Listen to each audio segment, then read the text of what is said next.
the dynamic of numbers, because it's quite a different race when you have 50 out on field versus 30 or 80 as it may be with the men. Or it looks like there's 77 in the men and 29 in the women. So that in itself is quite a different dynamic. So they will just head out on course now. They've got 28 kilometres worth of racing as well. Worth noting that the last scratch race they did on the Petite Boucle was over 40 kilometres, around 48 kilometres. So this week will definitely be shorter, and I think that will play into the hands of some of the team kind of midway up that podium. We've got to talk about Relentless, but we'll do that Yeah, I mean, do we now. talk Let's about that talk now? about Relentless before. Well, let's talk about it very quickly before we go back to the women. Once the women are finished, we can probably unpack it a little bit.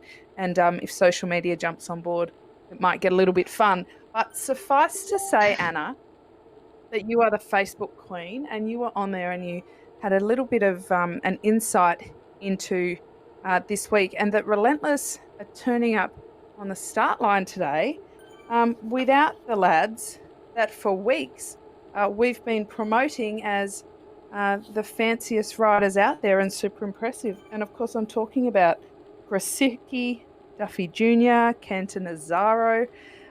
These riders are missing off the start line tonight, considering they're in a position to challenge Team ZWC for the overall.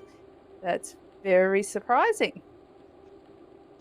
Yes. So, I mean, I don't know how deep we want to go into this. And again, I hope social media can enlighten us a little bit. But we have ZWC, who is 4 points ahead of Relentless. What it looks like is Relentless. They put something up on the WTRL Facebook page, a little announcement. What it looks like to me is that they've determined that 4 points is just not going to happen over the next 2 races. So their top riders have decided to exit stage left and not turn up in their jerseys tonight. Now, wouldn't be particularly the way I would approach a sort of what I would call a team sport here, because we're racing for a team. We're not racing for individuals. We do get the points individually, but that goes towards our team. So not really, I would say, the best look. Well, look, I've got to say I'm a little bit bummed to not have them on the start line tonight. I mean, we were every week we've been watching Attack and Relentless kind of go back and forth, and we expected that this week would be an absolute showdown. Now, let's see what happens, because sometimes, as we're seeing play out in the women tonight, it's quite a different race than we anticipated. So it's absolutely not over until it's over, and hopefully Relentless can still put in a good race and make it quite competitive. Now, we talked about the difference in numbers between the men and the women. In the men's A, there's 75. In the women's A, there's 28. But there is nearly 100 women overall across the grades. Consider, Anna, that this is just one of the community leagues. We're in APAC tonight. That's an awful lot of athletes that have joined in the WTRL, which is pretty cool.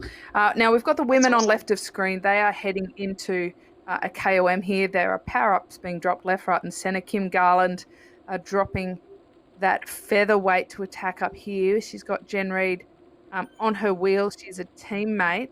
Danette Shaw, she's the one that we've been watching all night.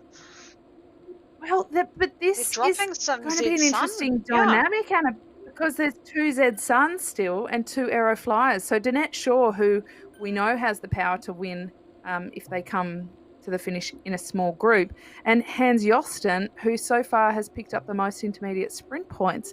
This isn't a particularly safe move, I wouldn't think, for Garland and Reid.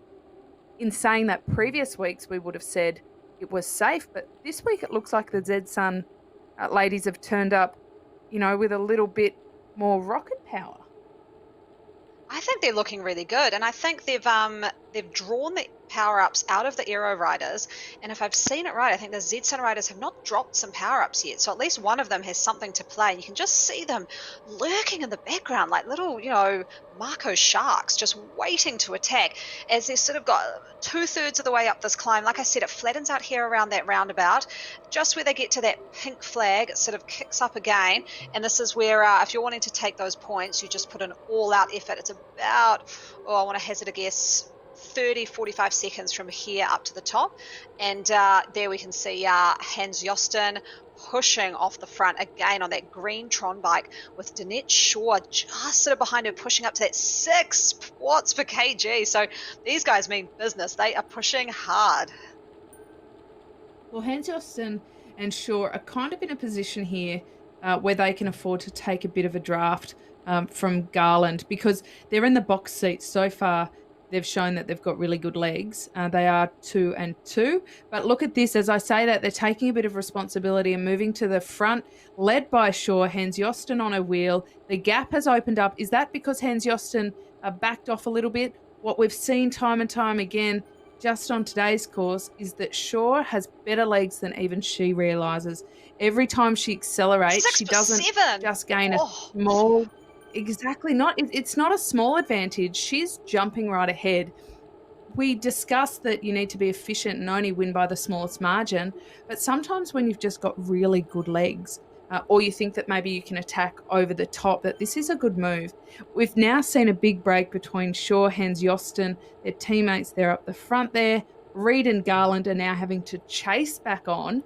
This is great. This is not a dynamic we've seen in any other week.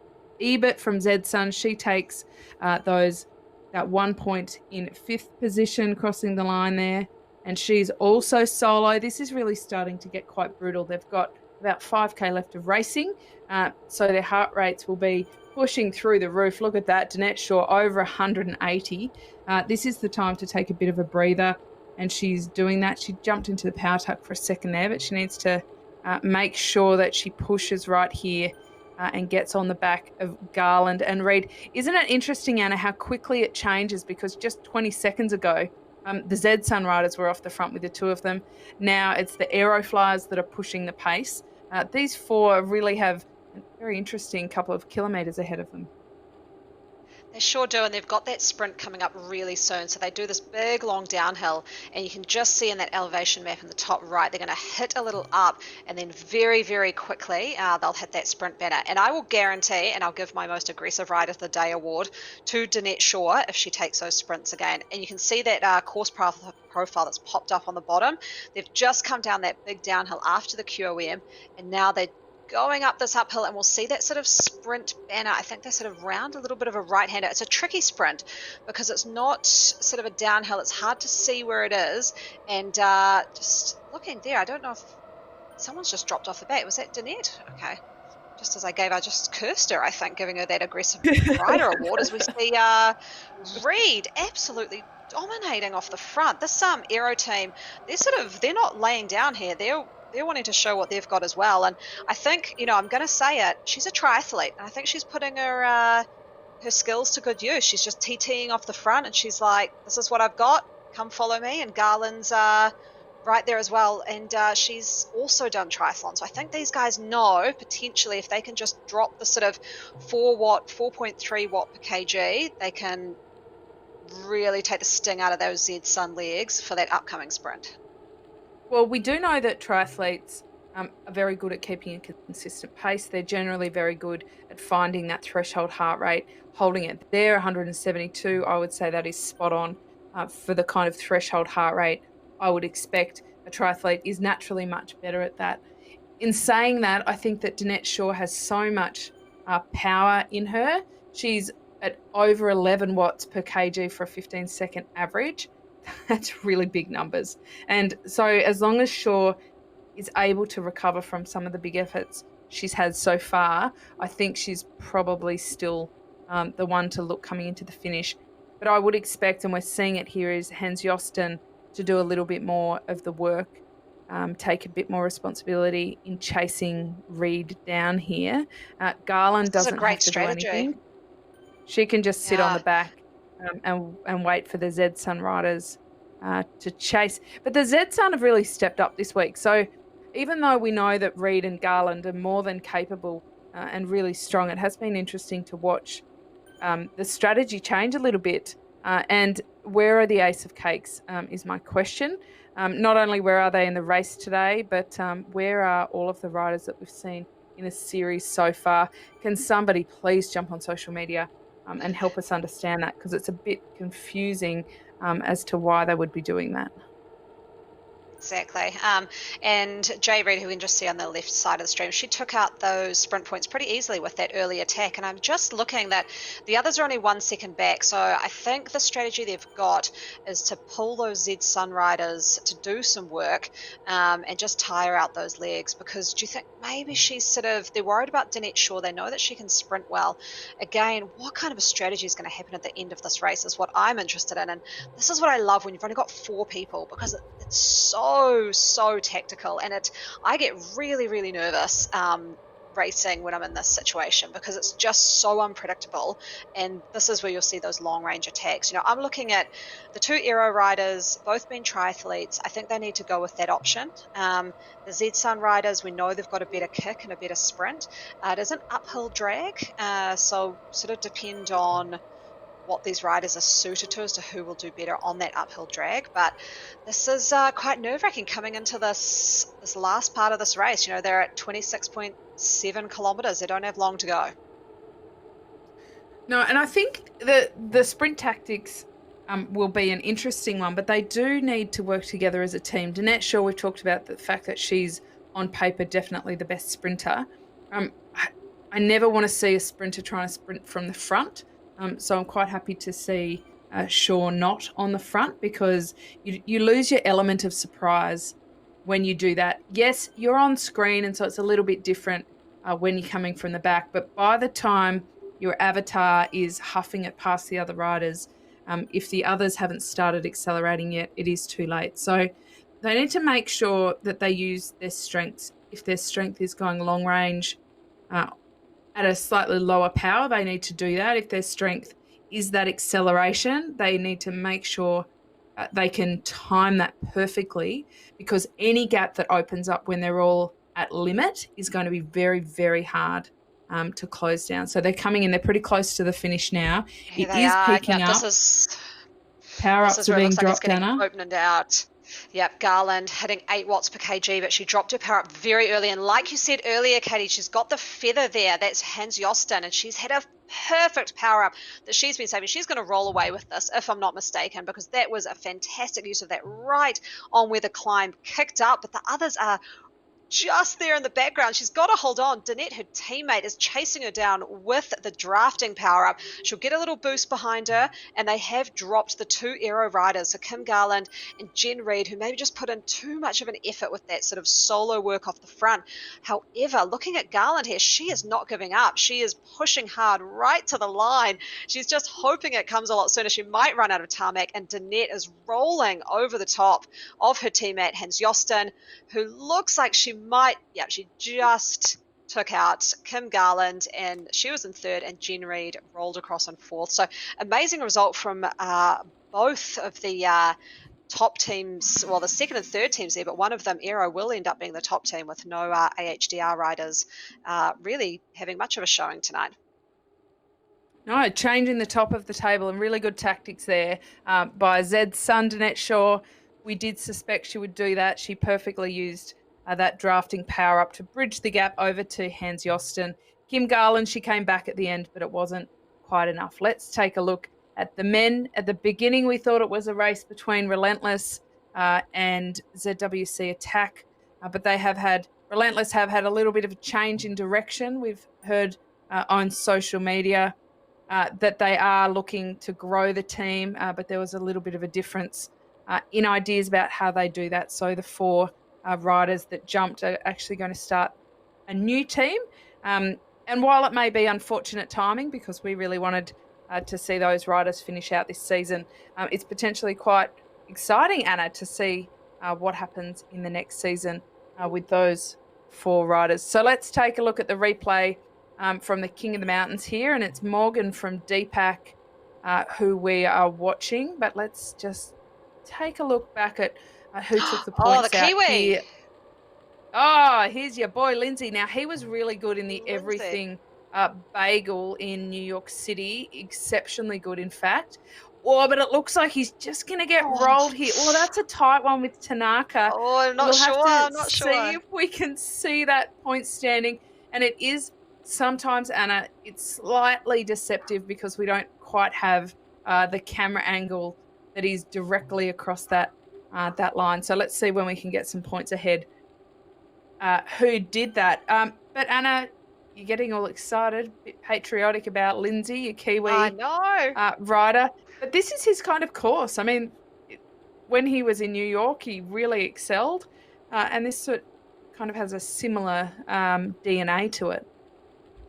It sure does. I mean, I think the difference with the New York course was it starts with the KOM, so it just starts just sapping everything out of your legs, right off the bat.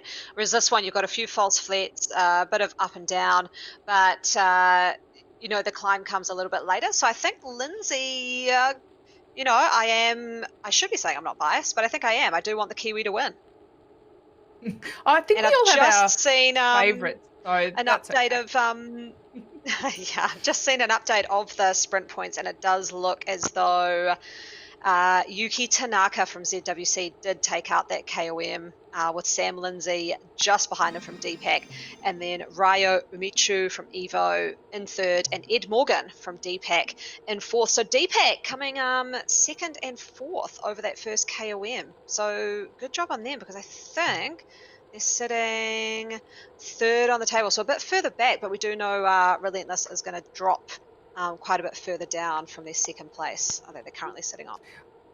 Well, we saw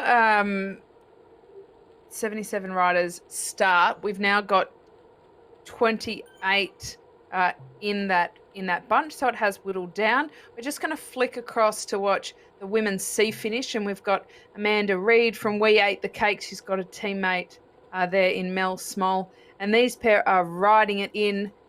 Law from the comments is 5 seconds back and chasing, but she won't be able to catch this pair, who are very matchy. They're absolutely on point with the avatar setup and the bike and everything. I love this. Good on them. Even the same sunnies.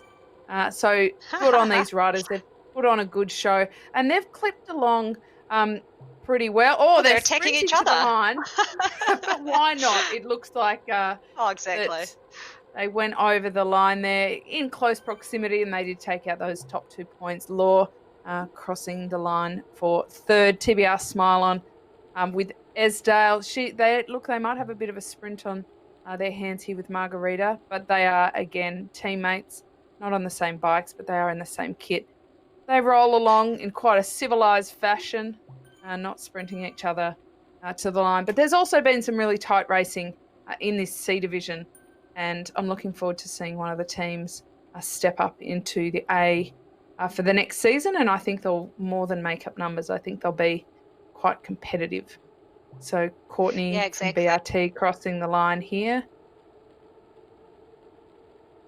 I think that kind of may have made the decision around that C League is that TBR Smile on, who was only 1 point back, I think just with their riders being third and fourth, not that 1-2, I think that might have cemented them into that bridesmaid second position, unfortunately.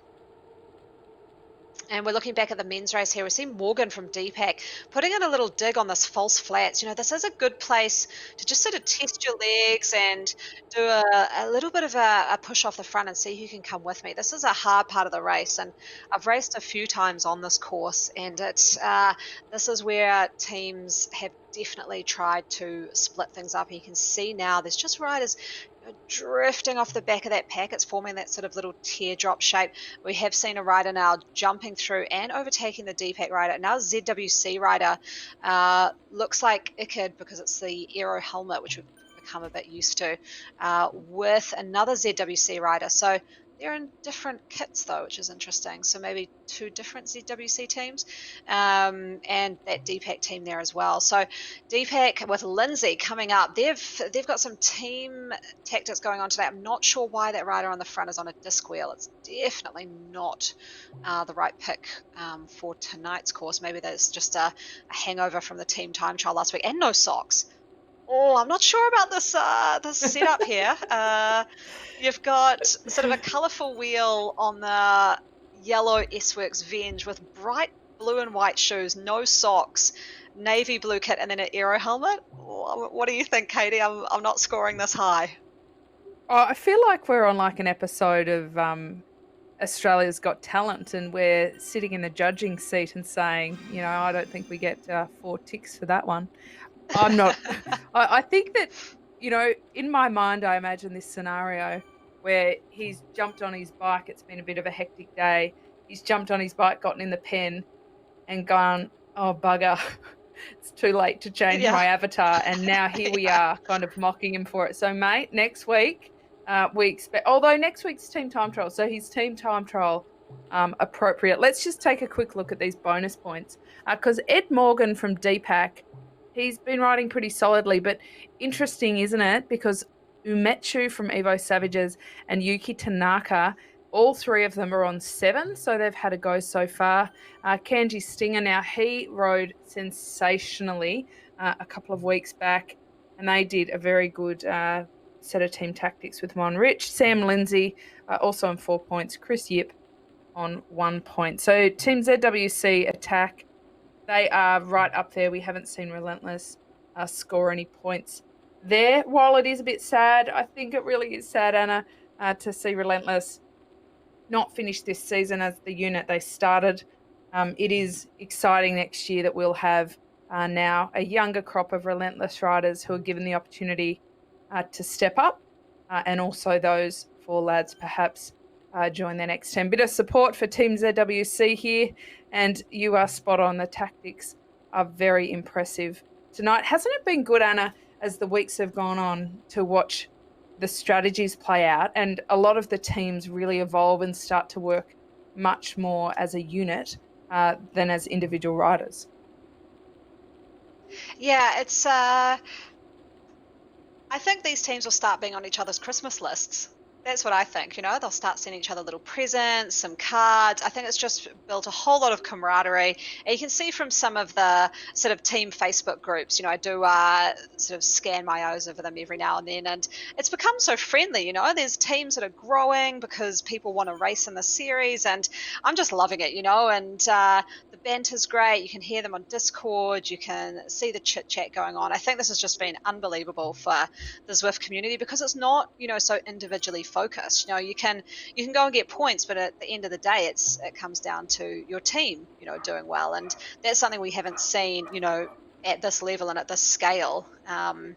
At least on my time in Zwift. And I think it's really cool. And you start to see little tactics coming out and you start to see, messages flying back and forth with ideas. I mean, I know in our team, we've got a rider on our team who is purely dedicated to making our racing playlists. And so, on the Sunday before the race, starts, she's sending out our playlist and we're all listening to it and adding songs, and they have themes, and this being Yorkshire with Hold on, and I'm Northern curious England. about this. Can you give us a little bit of an insight into what may feature on these? I mean, are we talking like a bit of AC/DC, or are we talking Taylor Swift, or maybe something in the middle?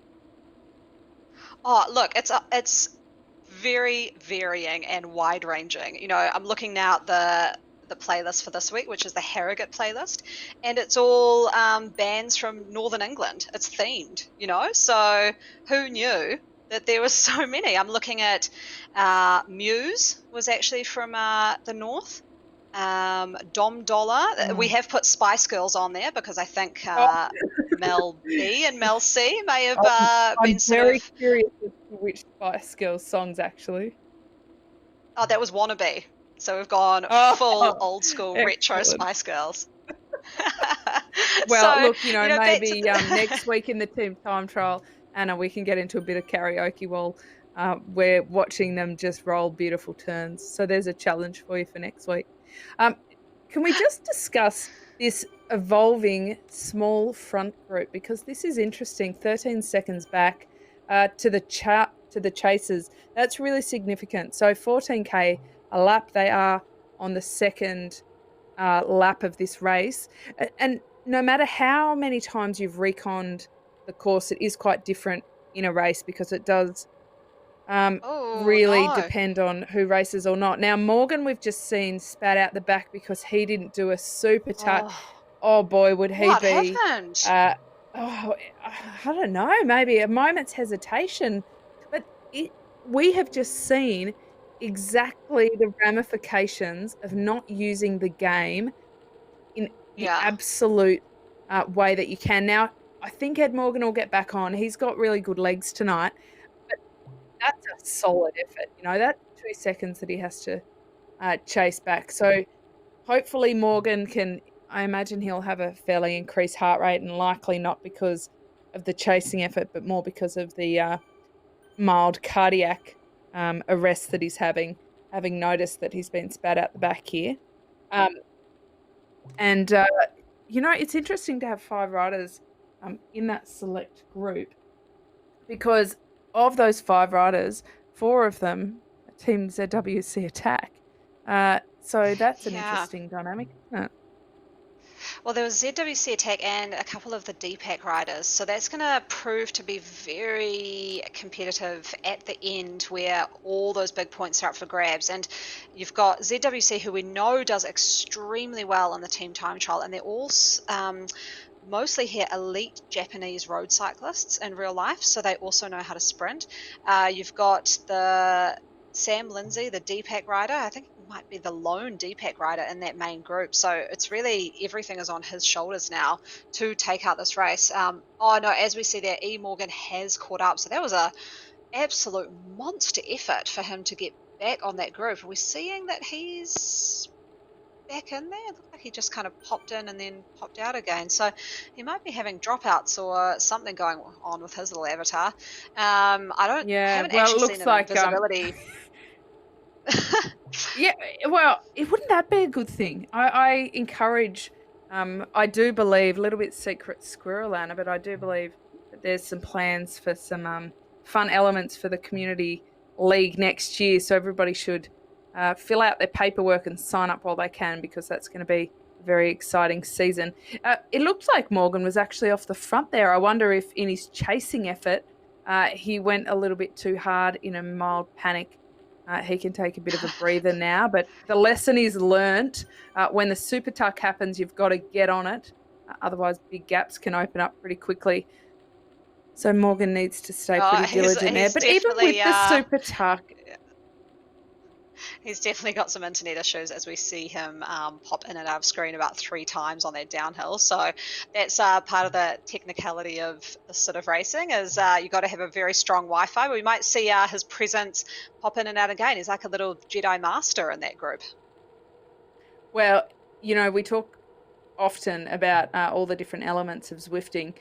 IRL, everybody always faces mechanicals or falls or the elements, different weather conditions suit different riders. All of that's gone in Zwift, but it is replaced. I think the biggest thing is by the old technical fault, and I think there's quite a lot of them. I know that I've been Zwifting and had my 3-year-old pull the power cord out of the back of my trainer, and that was when I had one of the trainers that didn't power itself, so that wasn't particularly Oh no. fun.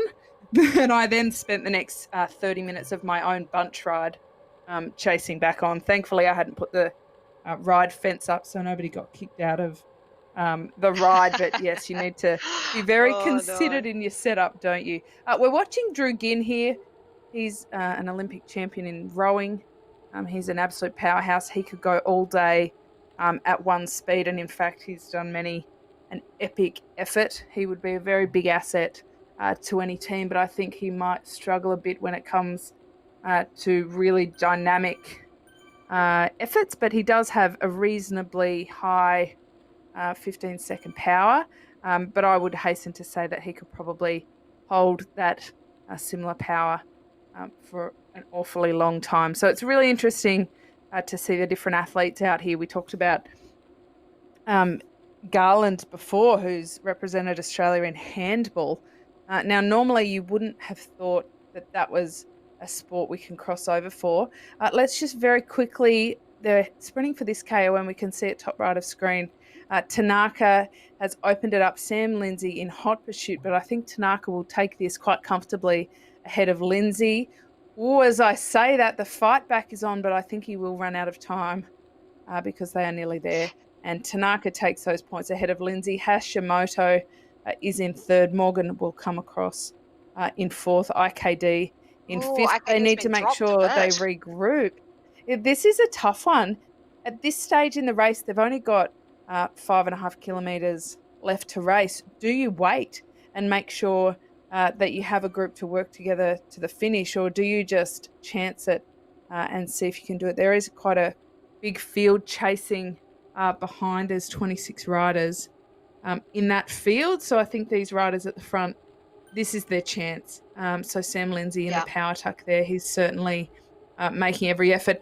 Isn't it interesting? You look at the screen, the power's 0, the RPM 0, but the heart rate's 180. And I think that's exactly why he needs to jump into the power tuck to take a moment's We recovery. obviously Tanaka.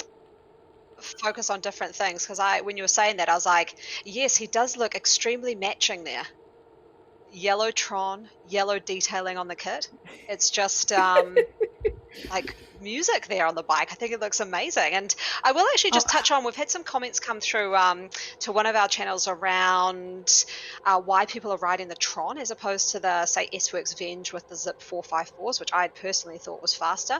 Is that if you're a lighter rider, it's better to pick the Tron because it's a slightly lighter bike, whereas if you're a heavier rider, it's better to pick a bit of a heavier bike, which they've said does sound very counterintuitive, but works. There's been a lot of sort of physics chat, but it makes sense around bike weight versus rider weight. So some people have made some decisions on YouTube about what kits they're going to be riding tomorrow, and it looks like Tron is winning out.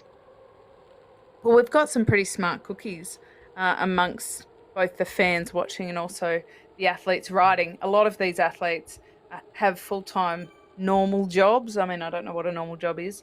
Goodness knows we don't have normal jobs, Anna, but a normal job, and a lot of them work full-time in different fields from, accounting and finance through a lot of our athletes are in STEM, and I think that's where kind of a meeting of the minds as well as pure physiology comes into play, because a lot of these athletes will be calculating every single gain that they can make. Sam Lindsay, he's got a lot of gains tonight. He's really pushing ahead on this one. He's got a 7-second gap on Hashimoto.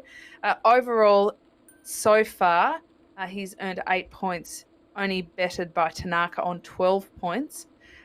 But Lindsay is certainly showing himself to be the hot favourite coming into the finish here. Again, 28 kilometres worth of racing, and he has what is opening into a sizable gap there with 8 seconds.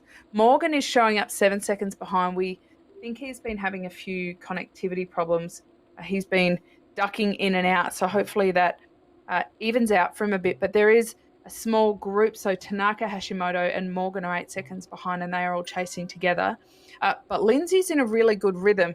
181 heart rate, what we're looking for at this stage of the race, definitely what we'd call a business end of the race, is that the riders are absolutely at threshold, because if they are holding anything back at all, it will really come back to bite them in the butt at the end. So Sam Lindsay clocking along really well, consistently over 400 watts, very high heart rate, very high cadence, around the 95 mark.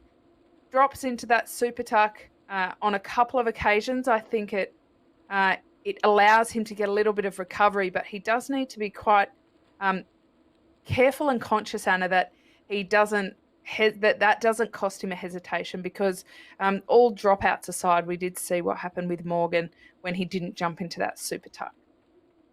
Exactly, and I've just seen coming through that Sam Lindsay is an ex-elite rider, and Alex has said, boy can push the pedals. So he's doing pretty well, but unfortunately this group behind is pushing very high watts. Not quite as high as Lindsay. He's obviously going for these, he's getting actually pretty close to the finish line here. 7 seconds back. I mean, I'm kind of biting my fingernails here, literally. I think he might have this, Katie. I think 8 seconds now. He's pulling back a little bit now. He's just pulled back to 3.9. No, there we go. Back up to 7. He's got a heart rate of 182, which is well beyond my max. And Oh man, he's coming into the last throes of this race and everything's on the line here. He's pushing like 382 watts. These guys have really, really got to catch on to him if there's any hope. And you can see there Hashimoto's got him in his sights, but he's not pushing anywhere near the watts that Sam is doing to be able to catch up to him. No, Sam Lindsay's looking really good. Anna, I think you'll be rubbish when your kids are competing in sport if you're getting so nervous watching this. They'll be out winning. You'll be the mum that's got her back turned like, I can't watch. But it is nerve-wracking. I will say that definitely. Sam Lindsay, that gap is shrinking, but ever so slightly. This Oh, is and a the pivotal feather. point in the race because this He's is the got really it. tough climb before the finish. You're right, the drop of that feather, the power up. Oh, This is where power ups can really come into strategy. If we look at the top right hand of screen, we can see that finishing gantry, and I think Sam Lindsay has got this. He's got a 9-second gap ahead of those chasers, Tanaka, Hashimoto, Morgan. They're in hot pursuit, but this is just too big a gap to close I want to down. break into It's our a win for national New anthem, Zealand Katie. today, I just, Anna. Yeah, oh, you're it's a bit amazing. excited. There's a God lot of of nations at thy feet. That's the start of our national a anthem. lot of I'm potential standing up. karaoke going on here, Anna. I think that you're setting There yourself is up for hand something. on heart. This is the first time I've commentated on a Kiwi winning one of these races. This is unreal. Oh, the tears feel like they're coming, Katie. This is emotional. I just absolutely love it. Pride for the I'd Kiwis. like to see a victory haka on social media later, please. That was a bit of a hot sprint to the finish. We'll get a replay when we can to see who crossed in second, third, and fourth there. But they ended up coming in quite thick and fast in the end, that chasing bunch. So Sam Lindsay taking a very comfortable win and a very proud Anna Russell commentating and watching on this one. So good on Sam Lindsay. Hashimoto, he's got a good, comfortable lead going to the finish, but there, Tanaka with a very late acceleration. We're looking back to sixth place here, and Avola from DPAC. It's hard to see. Oh, look, these replays are hard because we don't exactly have that side-on photo finish angle. But look at Hashimoto sneak across there with a last-minute acceleration. That was pretty good by him. Raises the question of, did he leave his run a little bit too late if he had that much in the tank? Stinger came in after. It was Morgan and then Hashimoto, Tanaka and Stinger. We'll have to see what plays out in terms of Morgan, because that was a few dropouts, and honestly, that's one of the most stressful things that can ever happen in the racing. So we've seen both of the women's grades finish. Some interesting things to talk about there with the Aero Flyers, Ace of Cakes, but Zed's son, Anna, I think they kind of stole the show today, even if it doesn't say it on the overall table. I think certainly for race 9 here in the WTRL, they are the story of the week. And Danette Shaw for most aggressive rider, you picked it. I think so. I did. And, that's what I like to see. I mean, we talked a little bit about, we may cut back to a little bit more racing, sorry. Looks like we've got the B men coming in as well. So they're just finishing their second lap here with a big group. This is completely different to what happened with the A's just before with the solo breakaway. So this is a group of, looks like about 12 riders getting led out here by the TBR team in the yellow with some Evo riders, the 50 Tooth team and Aero as well. So a big bunch of different riders coming through, just sort of they'll go down sort of a little downhill here and then go into that upward drag right through to the finish line. Nice view there of a Vision team person Nelson. So they're pushing off the front very well with the group just a little bit behind and dropping a few Aero Force riders off the back as he's pushing this pace. Well, we've seen these leagues be super competitive. Often in the B, C and D, they're even a slight bit more competitive because it's possibly less about teams being a little bit cagey and more about individuals sort of etching their mark on the league. In saying that, the teams do work really well together. Across the whole community league, we've seen some really impressive team strategies play out. We've just commentated strung out individual sprints. This is a very different dynamic. It is a bit of a fast sprint. They're already going 50k an hour. The rider who's able to kind of get the element of surprise, I think, is in for a good one here. We've got North Endurance Paul from Cryogen. He has made that move and that acceleration. He hasn't dropped a power up yet. Wow. Has he got one to use, Anna? Or is the one that he's got just not going to help too much? He has opened up a gap. It's 2 seconds. There's still a bit of a run in, but we can see that finish gantry. If he can just put his head down and bum up, he can probably pull this off, and a really impressive. Wasn't that just timing? The That was timing of that impeccable. move. It was, and I absolutely applaud the Cryogen squad. I think they share a lot of knowledge across all of their teams, and we've seen some really classy riding across all of the grades from them. So he crosses the line with a win, but gee, they came pretty close at the end there. Thomas pushing right to the line and finishing not too far behind. I love it. It always shows that it's a pretty hard course, Anna, when we see their avatars cross the line and just stop dead, because what that indicates is they've double clipped and they're kind of collapsed on their handlebars in their Exactly. home Zwift studio. Yeah. There's a lot of stories about the way people finish. You know, sometimes it's in tears. Sometimes I had someone come over and get on my trainer for a race, and they ended up having to run outside and have a little cheeky spew in the bushes. So I think, you know, everyone finishes a race differently, but it always, Did you always just say hurts. a cheeky spew in the bushes? We're keeping it classy here on the